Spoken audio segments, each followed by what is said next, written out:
Next, I did not like this dress that Jenn was wearing to the finale. And immediately when she went on stage, she had a wardrobe malfunction. Did y'all see it? I'm not gonna show a picture or a video of this because I don't need YouTube to flag me.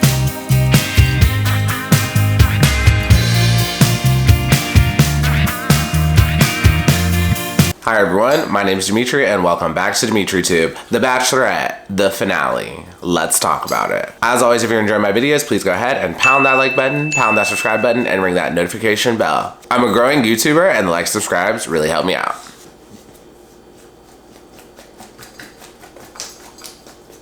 Y'all, my jaw was on the floor watching that finale. Like, that was crazy, and we are gonna talk about it. Before we talk about the episode, there's just a few things I want to say about the reunion. I didn't make a reunion video because the reunion was terrible. Like, we didn't need to make a whole video, but there's just a couple things I want to mention. First, let's talk about Brett. So I know the viewers of this show want to see more body positivity. I get that. And I highly doubt he'll get a bid to Paradise, but we will see. But in general, y'all gotta remember, the women are just as shallow as the men on this show. Normally, if there's like a plus size person on this show, they get eliminated the first week. And I'm pretty sure Brett will be no different. If you put Brett in Paradise, he's gonna get eliminated by week 2. And the only reason he's gonna make it through the first week is because usually the first week the men get the roses. And Jenn's season, he got eliminated the very first week. Like, oftentimes, I feel like it's often men who get accused of not being body positive, but I guarantee you, if he goes to Paradise, you'll see the women aren't body positive either. Next, Noah and Abigail were at the reunion. Abigail's dress was cute, and Noah, he looked like Matthew McConaughey and the Dallas Buyers Club, and like, that's not it. It was like jarring to see him because I think he was on Tayshia's season, and if you watch Tayshia's season, he very much looked like the boy next door, and now he ain't the boy next door no more. Next, where were Dakota and Austin? They missed their Paradise audition. This was their moment to show they're good enough for Paradise, and now we're about to get stuck with Ricky. Next, apparently Jonathon would rank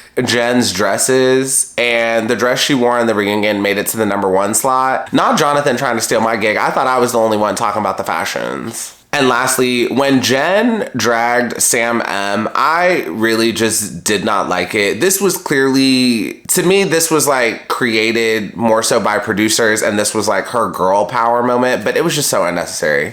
So I have not really been following the drama outside of the show really, but apparently I guess Sam got his family to like stand up for him online, and Jenn didn't like that, which Jenn just seems like she's chronically online and she needs to put her phone down. Whole other story. I don't know. I'm just in the camp of let's focus on what happened on the show. Like, let's not focus on what happens outside of the show. And overall, to me, this just made her look bad anyway. And this was also child's play compared to what happens in the finale. And lastly, Charity currently lives in Brooklyn with Dotun, and I am shocked she lives in Brooklyn. But there's a lot of Bachelor Nation there. Maybe she's having fun with it. That's all I got for the tell-all. Let's dive into the finale. And one more thing, for the men tell-all, the outfit of the episode was her rose ceremony dress for top 3. That rose ceremony dress was so gorgeous, and I'm pretty sure it was orange. Again, she looks so good in orange. This is her color. That was an amazing dress. I liked the dress she wore at the men tell-all, but the dress she wore during the rose ceremony was just an absolute serve. The episode starts and Devin is the first one to meet Jenn's family. Devin gets a chance to meet her mom, aunt, brother, and a friend. And the first thing I have to say is Jenn's shoes were so cute. Her outfit wasn't all that, but her shoes were so cute. Those may have been some of the cutest shoes I've seen on this show, period. And Devin may have been lying to her this entire time, but at least her feet were looking good. And let me just go ahead and say, Jenn's mom was the breakout star in all of this. She kept it so real. So I don't know if y'all caught this, but when it comes to Jenn's mom, there's like a little bit of a language barrier, and the fact that like she just didn't give a about the cameras. Jenn's mom was very much acting like the cameras were not even there, and you could tell Jenn was very cognizant of the cameras, and she had moments where she would like pause because she didn't want to say specific things on camera, but her mom asked the question, so she had to keep going. And before Devin arrived, Jenn was having a one-on-one with her mom, and Jenn mentions that she said I love you to both Devin and Marcus. Jenn's mom replied, did they say I love you back? And y'all, my jaw dropped when she asked that. Because Jenn gave her mom this look of like, Mom, I'm trying to be coy on camera and you are f***ing it up. I don't know if y'all caught that, but that was just so embarrassing. Could you imagine taking two guys to see your parents that you're possibly about to engage, and you tell them, oh yeah, I've told both of them I love you, and one of them still hasn't said it back? Like, that is just so, I couldn't tell my parents that. I would be so embarrassed. And I absolutely love that the mom asked that, because I feel like most people would just assume that I love yous were exchanged, but she straight up asked. And that moment was just great, because not only are we getting to the bottom of what's really happening in this situation, we're bringing reality back to reality TV, and we love to see it. So Devin meets Jenn's family, and from the jump, I was like, he'll do well, because Devin is a talker, and he's just that type of guy that would do well meeting someone's family. But there's a few things I do want to mention. First, Devin was having a one-on-one with Jenn's mom and aunt, and one of them asked, what do you think about dating an Asian girl? And Devin responds like, it's fine, yada, yada, yada. But Devin also responds, I'm Hispanic. And when Devin said, I'm Hispanic, in my head, I immediately thought, oh, he a gringo. Because I feel like most people who are Hispanic don't say I'm Hispanic. They say I'm Latino or Latina. Please clock me in the comments if that's not correct. To me, when you say you're Hispanic, it's like a politically correct term, and people don't like really use it. It's just like, I'm black, and I say I'm black. I'm not like, oh, I'm African American. I think it's a similar thing, but again, somebody clock me in the comments if I'm wrong.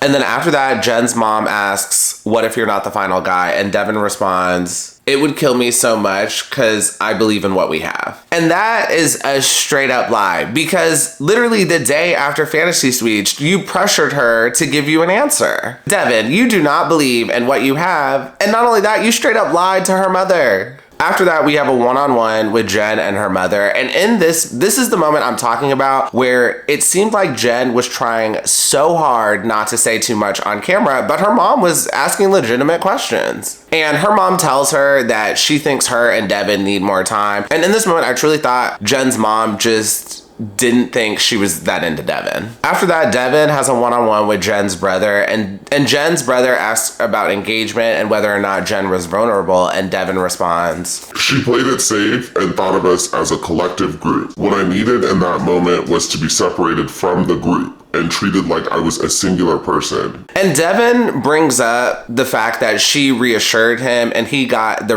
reassurance he needed in that moment. But Devin told Jenn's brother and her mother that he trusts what they have, but clearly you don't trust what they have. Like, you just admitted you don't trust what you have with her. You just admitted in that moment that you wanted Jenn to treat you as a singular person and single you out in that moment and basically admit you're the one. But then in the same breath, you're saying you trust what you have. You clearly don't trust what you have. Devin had zero confidence in their relationship. And at this point, it really started to feel like she was going to pick Marcus over him. And sorry, y'all, if you hear a noise, I just walked my dog and she's like panting. So if you hear something in the background, that's what that is. Now we're moving on to Marcus meeting the family. And before Marcus arrives, Jenn's brother is talking to the fam and he says, Marcus has not said I love you yet, considering Jenn has a history with emotionally unavailable men. And y'all, that was such a read.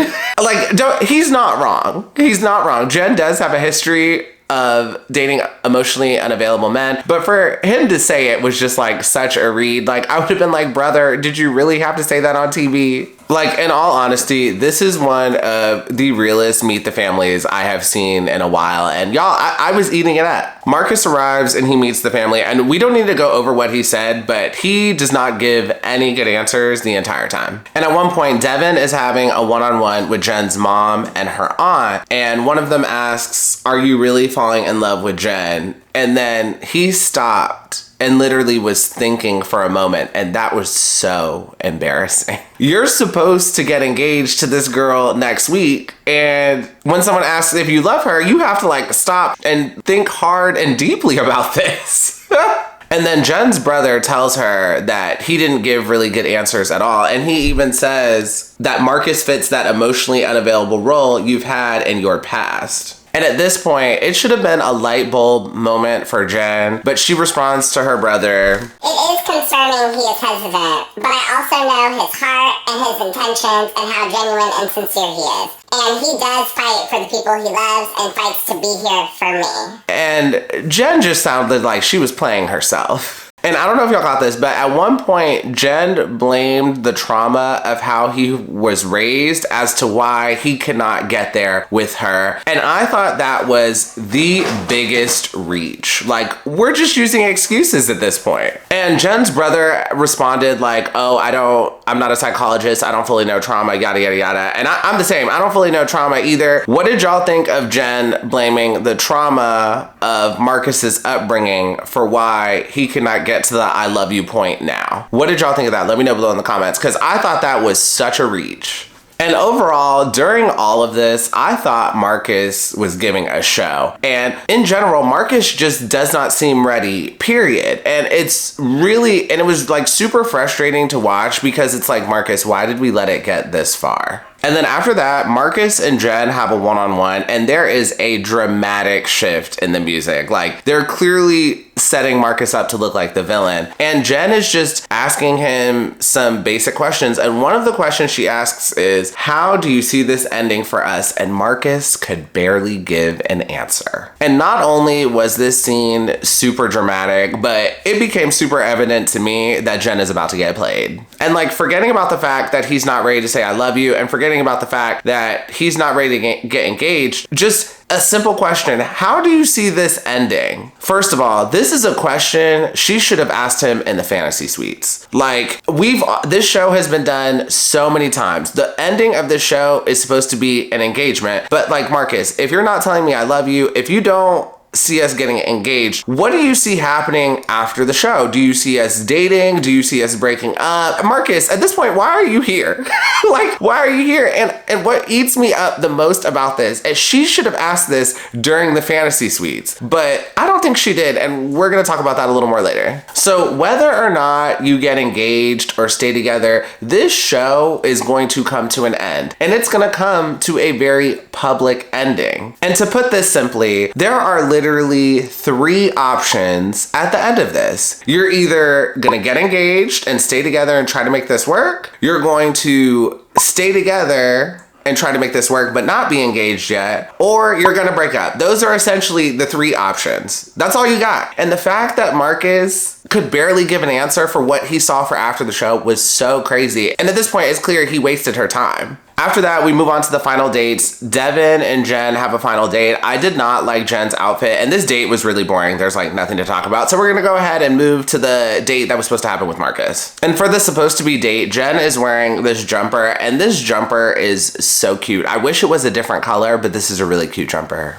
And Jenn goes to meet Marcus for a one-on-one, and basically she's just like, the date, we need to talk this out and figure out what's going on. And the wildest part about all of this is that Jenn is the contestant now. Marcus is the lead and Jenn is the contestant. Jenn is begging him for answers, saying, "I love you, I want you to stay," and Marcus is like thinking about it. Like, the role reversal in this moment was so crazy, and that's all I could think about. During this one-on-one, Jenn and Marcus talk about a lot of things, but there's a few specific things I want to point out. First, Jenn says, "During our overnights, I feel like we were talking a lot about our future, or at least I was trying to.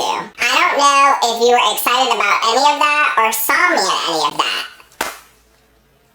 Jenn admits that during the fantasy sheets, She tried to talk about the future, and Marcus didn't even seem excited about it. So this begs the question, why did you even keep him and then take him to top 3? That is literally a red flag the size of Texas. You tried to talk about your future and he didn't even want to talk about it and didn't even seem excited about it, and yet you still took him to top 2? I was blown away when she said that. Jen, I totally get it. You find Marcus very attractive and you were very horny and you wanted to take him to the fantasy suites. I get that. But like, you have Jonathon who says he's ready to have mixed babies with you and he's open and willing to learn Vietnamese with you. Like, Jonathon was laying a path out for the future and Marcus barely even wanted to talk about it, and yet you still chose Marcus? Please make it make sense for me. The only reasonable explanation I can give is that she truly thought he would change in a week. That has to be it. That can be the only answer, that she would keep Marcus after he wasn't even willing to talk about having a future together. Like, why would you even keep him? It begs the question, just like how she's questioning Marcus, like, how do you see this ending?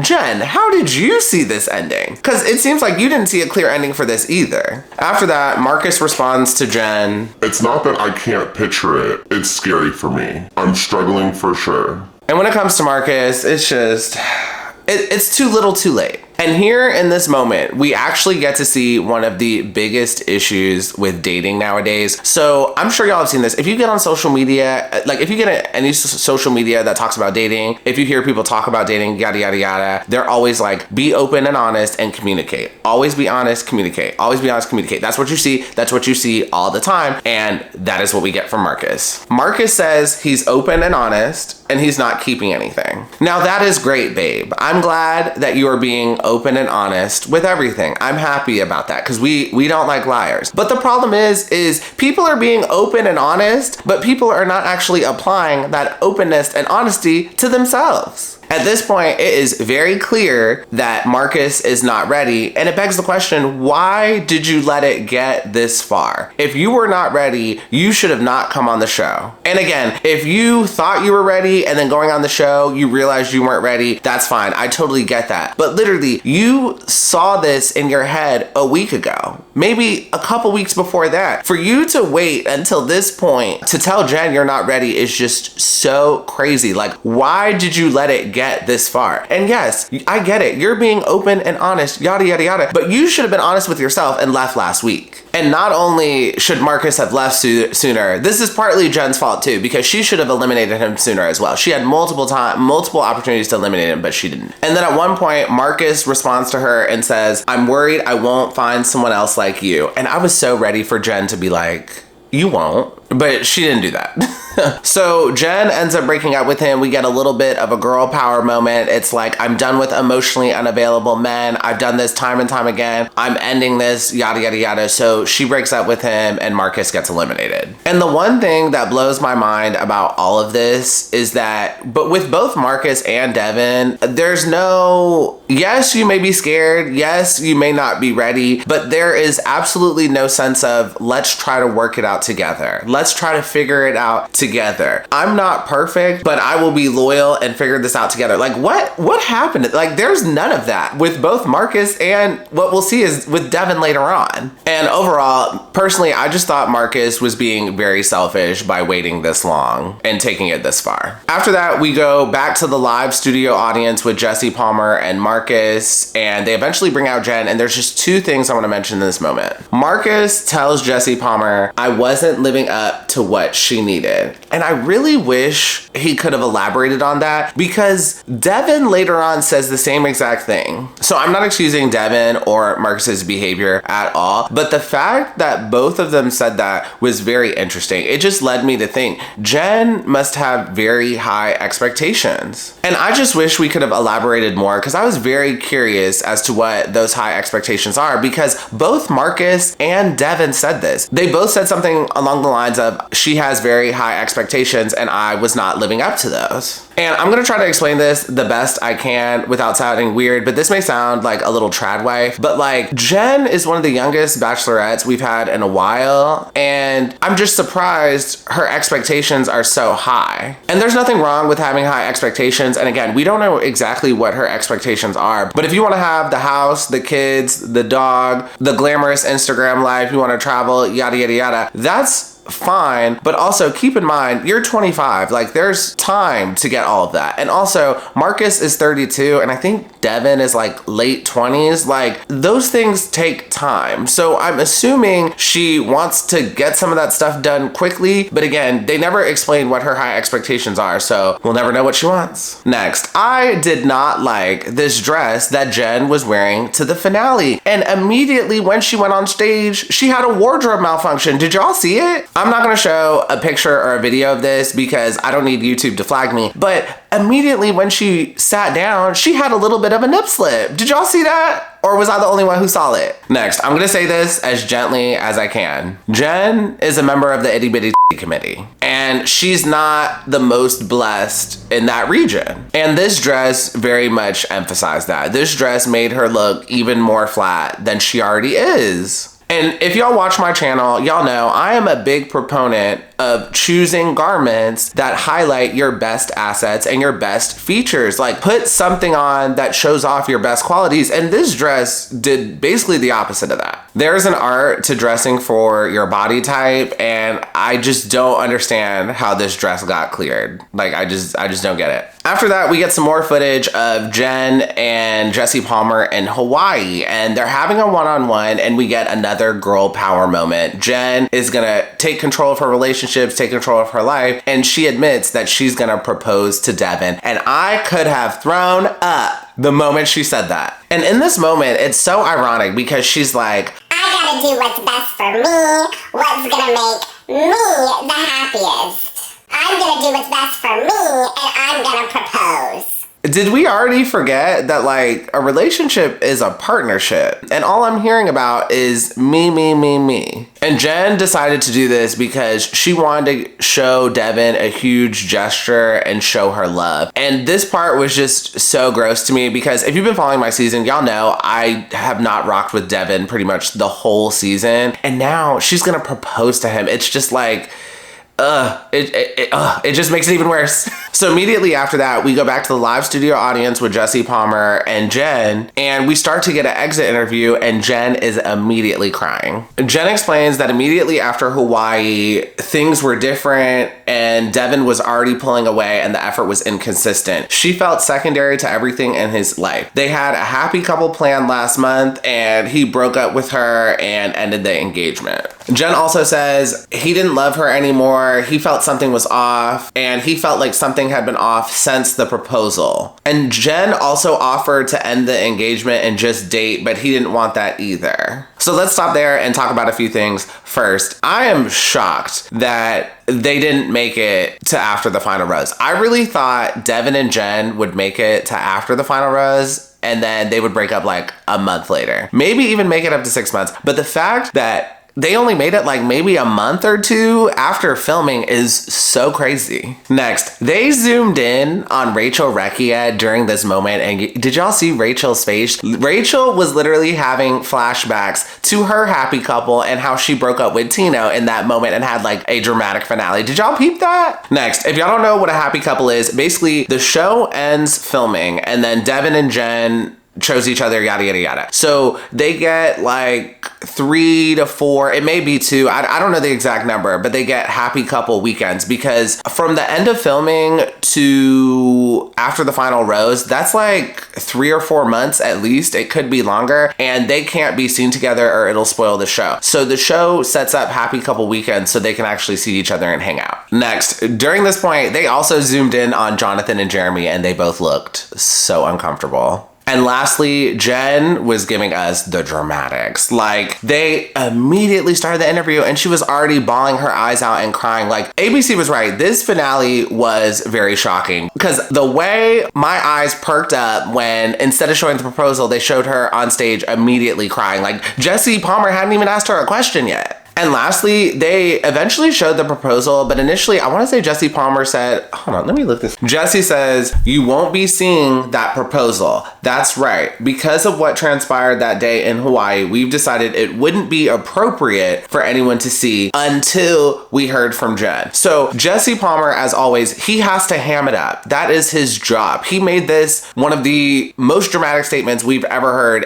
on the Bachelor series. And he did a bunch of inflections in his voice during this moment. He never said they wouldn't show it. He just said, we won't show it until we've heard from Jenn. And this was not a smart move. This turned Jenn into a total clown, and production got her with the got. Like, ooh, production dragged her so bad. So they had an exit interview with her, crying, explaining what happened. They eventually brought out Devin, and I think he explained his side of the story and then they aired the proposal so they both can sit there and watch it together. They should have just aired the proposal while she was on stage with Jesse and then brought out Devin, had an exit interview, and finished it. But for them to take it out of order like this was so crazy, and it clowned Jenn even harder than she needed to be clowned. And yes, this was the most shocking finale ever. But a lot of people on Twitter were just saying this was just so cruel and beyond cruel. Like, y'all, people on Twitter were saying this was borderline torture. And to me, they really shouldn't have taken it out of order. Like, they should have just kept the normal order, how they normally do, and it would have softened the blow much more. But to take it out of order like this and make her sit on the couch with Devin and watch this was just such a slap in the face. And for us viewers, it made it like 10 times worse. I can only imagine how Jenn was feeling on that stage. So Devin comes out on stage with Jesse Palmer and Jenn, and we are introduced to the real villain. And this reminded me so much of Hannah B's season, because during Hannah B's season, everyone just kept dragging Luke P nonstop, but the real villain was who she ended up choosing. And this season is the same exact thing. Everyone has been dragging Sam M and talking about Sam M, but Devin is the real villain in my eyes. So I'm running a little low on time, but long story short, Devin gives us nothing. Devin doesn't explain basically anything. And the main question I was waiting for was, so what switched between the end of filming to when you got home in Texas? Like, what switched that made you not want to be with Jenn anymore? I was waiting for that question. So of course, Jesse Palmer didn't ask,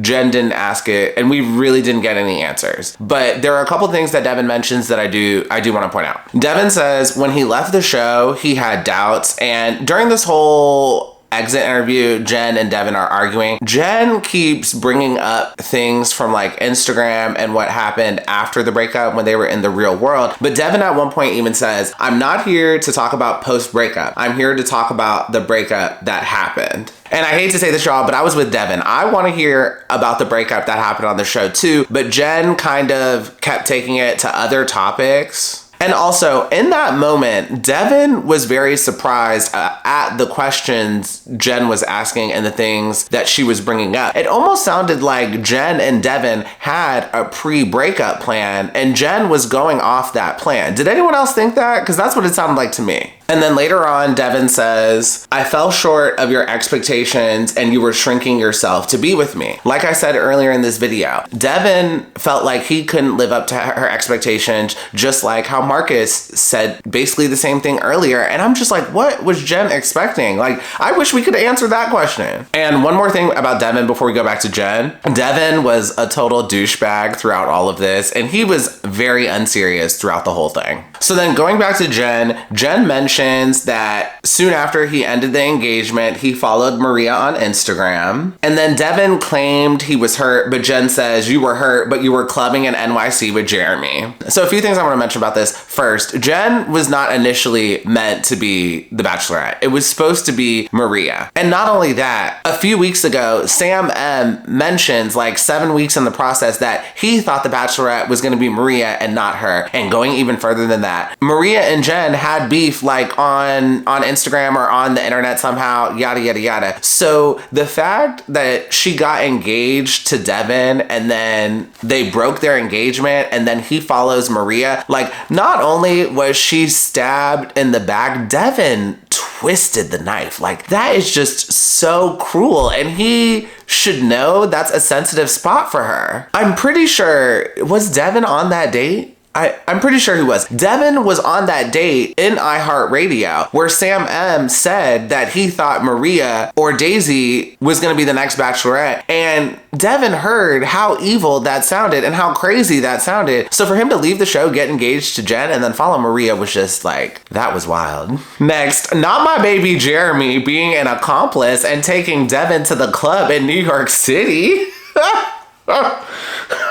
So if anyone has the receipts for that, can you send them to me, please? I'm curious. Did Devin look like he was having fun in the club? Did he look like he was having the time of his life? Did he look a little sad? Like, did he look like Drake in the club? Like, if you have the receipts, send them to me. And also, I'm not mad at Jeremy for doing that. Most of y'all would have did it too. So if you put yourself in Jeremy's shoes, Jen picked Devin over Jeremy. So imagine Jeremy's chilling in New York City and Devin hits him up. Oh, I'm in New York. Do you want to go to the club? Jeremy's going to be like, yeah, sure. Why not? And then also at this point, Jeremy doesn't know what happened on the show. Like, he doesn't know what happened on the show. He doesn't know how it ended. So I'm sure he wanted the gossip on how everything ended. And also, they're all under contract and they're not supposed to tell what happened. So we don't fully know what Devin told Jeremy. And as you can see, Devin is very evil. So who knows what he told Jeremy? Next, I really wish Jen had asked what switched. Like, what switched between the end of filming to you getting back to Houston or you leaving the show and us being apart? What was the switch? Like, I really wish Jen had asked that. But she didn't. She focused on like more of this, like what was happening on social media and what she saw. And yeah, that is kind of relevant. But at the end of the day, I just wanted to know what switched with Devin. And if I wish she had asked that. So this is just what I think happened. Devin was being fake on the show. I don't know how long he was being fake. Like, I don't know if he was fake the whole season. To be fake the whole season seems like a stretch, but he was definitely fake for part of it. So that's part of it. And the other part is, I truly think Devin felt emasculated by having Jen propose to him. That's definitely part of it too. Jen was completely focused on me. I have to do what makes me the happiest, yada, yada, yada. But Devin has said multiple times throughout this season, I think he even said it during Hometowns too. He wants a normal life, a normal family. He wants to have that traditional life, yada, yada, yada. And as part of that tradition, that includes Devin proposing to her. But she wanted to flip the script and propose to him. And for a lot of guys, that's just very emasculating, and I think it was for him. And Devin seems a little clout chasey, but now this makes him seem even more clout chasey because now I feel like once he got home, he was like, oh my God, Jen proposed to me on camera. I'm gonna look so emasculated. I can't believe she did that, and all of America will see it. And I think after that, he just couldn't be with her because of that. And after all of the seasons of Bachelor and Bachelorette we've seen, sometimes we get a tell-all book. If we do get a tell-all book, I would love if we got a tell-all book from Jenn Tran. It would probably be really good. Like, I would probably buy it and read every bit of it just to see what she could really tell us after she's off contract. Oh, and one more thing I wanted to say. A lot of people online were saying they shouldn't have shown the proposal. They shouldn't have shown this. ABC doing this is brutal, yada, yada, yada. But the one thing I will say about that is that this show is already filmed. It's already paid for. ABC already set up the 3-hour time block. And yes, it's horrible that they had to show this, and a lot of people are just like, ABC shouldn't have shown it, but also at the same time, I think ABC was on the hook. Like, they had to show it because you have a 3-hour time block. Like, they have to fill it with something. Like, if you didn't show the proposal, what would you have filled it with? Would you have just shown Devin and Jen just talking uncomfortably on the couch for like an hour? Like, you know what I'm saying? Like, you have to, I know that's, and I know that sounds horrible. Like, ABC's creative and they could probably think of something else. But again, I'm pretty sure they're on the hook for showing this. And like, she signed a contract, and maybe they shouldn't have shown it. I don't know, but I kind of think they are on the hook to show it. And after that, Jesse Palmer shows the proposal, and before it's played, Jen is like, could we not? And she's literally crying on the couch, not wanting it to be shown. And y'all, drag me in the comments, I don't care, but I actually thought the proposal was kind of sweet. Like, the proposal was very progressive. Like, if you're into that sort of thing, I thought it was very sweet. And thank God Jen did not get on one knee. I knew she wouldn't because that dress was a little tight, but thank God she did not get on one knee. That just would have been even more embarrassing than she's already been embarrassed. And yep, it's that time. Outfit of the episode. For this week's outfit of the episode, I'm giving it to Jenn during her proposal with Devin. Jenn is wearing this gorgeous white gown. It's lacy at the top and then it flows and it's patterned throughout. The body is bodying. She looks good. This emphasizes her good features and it contrasts so well with her hair. This dress looks amazing. I will say it's not my favorite dress of all time or anything, but for finale dresses, this is definitely very up there and I really like this outfit. And I think that's all I got. Please let me know in the comments what you thought of the finale and this season. And overall, this finale was just so brutal to watch. Like it was so tough to watch. And like after I finished watching it, I had to like go take a walk. Like I was like torn up on the inside after watching this. Like it was just oof. I feel so bad for Jenn. Like, I literally want to go to her page. I think I may go to her page and send her some heart comments or something because I just feel so bad for her after this. And that is the end of the episode and the end of the season. Woof. That was very brutal. I normally do a toast, but y'all, I can't do a toast for that. Like, I cannot do a toast for that. And yes, I will be back for the Golden Bachelorette. I think it starts in 2 weeks. Subscribe to my channel if you're not already subscribed. And yes, I am rushing this a bit because I gotta be somewhere. If you've been following my channel, you know where I gotta be. And I am so excited for it. And as always, if you enjoyed this review, please go ahead and pound that like button, pound that subscribe button, and ring that notification bell. And I will see you all next time. Have a good one. Bye.